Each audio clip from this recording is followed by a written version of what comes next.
আজকে আমরা একটি গুরুত্বপূর্ণ বিষয় নিয়ে আলাপ করছি। শেয়ার বিনিয়োগ বিষয় অবশ্যই তার ইসলামিক দৃষ্টিভঙ্গিতে কি বলা বা কি ধারণা আছে। আমি অনেক ইসলামিক চিন্তাবিদদের সাথে কথা বলেছি, বিভিন্ন বই পুস্তক পড়েছি, বিভিন্ন ভিডিও দেখেছি।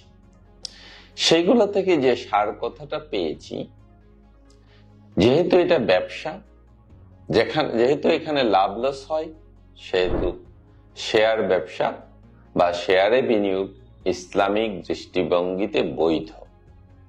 তবে এখানে কিছু কথা আছে। শেয়ার মানে আমরা জানি প্রতিটি শেয়ারের পেছনে আছে একটি কোম্পানি। আমাদেরকে খুঁজে নিতে হবে সেই কোম্পানির মূল ব্যবসাটা কি। যদি সেই কোম্পানি এমন কোনো ব্যবসায় জড়িত থাকে যা ইসলামিক দৃষ্টিভঙ্গিতে বৈধ নয় বা হালাল নয়, তবে সেই ব্যবসার বা সেই কোম্পানির শেয়ারে বিনিয়োগ করা যাবে না। তাইলে ইসলামিক দৃষ্টিভঙ্গিতে কোন কোন ব্যবসা হালাল সেই লিস্টটা আপনারা অনেকেই জানেন।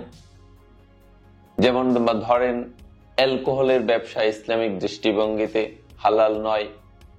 পণের ব্যবসা যদি হয়, শূকর জাতীয় দ্রব্যের কোনো ব্যবসা হয়, শূকরের মাংস বিক্রি বা অন্য কিছু এরকম, অথবা সুদের ব্যবসা যেমন ব্যাংক ব্যবসা, যেগুলো ইসলামিক ব্যাংকিং নয়, এইরকম কোন কোম্পানির শেয়ার ধারণ করা অথবা শেয়ার লেনদেন করা ইসলামিক দৃষ্টিভঙ্গিতে বৈধ নয় বা হালাল নয়। কাজেই আমরা শেয়ারে বিনিয়োগ করতে পারবো, বাট এই দৃষ্টিভঙ্গিতে বিবেচনা করব। আরেকটা ইসলামী শরিয়া ভিত্তিক একটা লিস্টও আছে শেয়ারে। সেই লিস্টটা ফলো করলেও আমরা বৈধ শেয়ার কোনগুলা, ইসলামিক দৃষ্টিভঙ্গিতে ভালো শেয়ার কোনগুলা, সেগুলা নিয়ে ডাটা পেতে পারি। কাজেই আমরা যদি একটু বুদ্ধি খাটিয়ে শেয়ারে বিনিয়োগ করি, তা ইসলামিক দৃষ্টিভঙ্গিতে বৈধ বলে বিবেচিত হবে।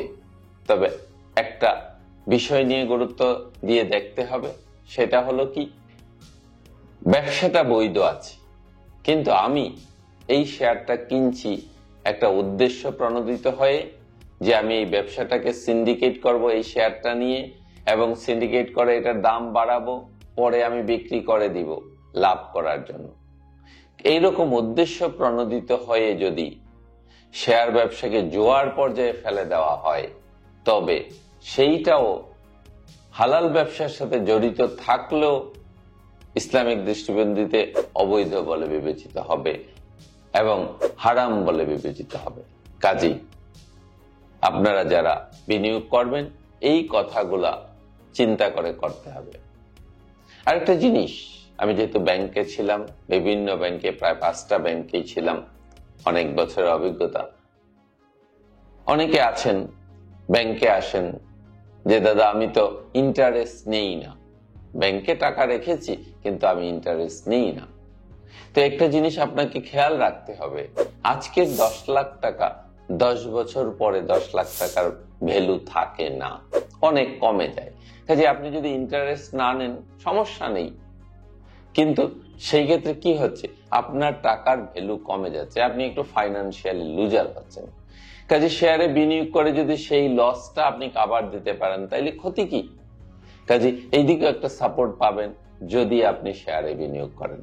তাহলে আসুন আমরা বুঝে শুনে বিনিয়োগ করি, ইসলামিক ভাবে বিনিয়োগ করা যাবে এবং একটু লাভও নেওয়া যাবে। তবে বিনিয়োগ করতে হবে ওই যে জুয়া খেলা যেটা বলা হয়, অহরহ আমরা যেটা শুনি, টাকা নাই হয়ে গেছে সেই রকম নেশায় মাতা যাবে না।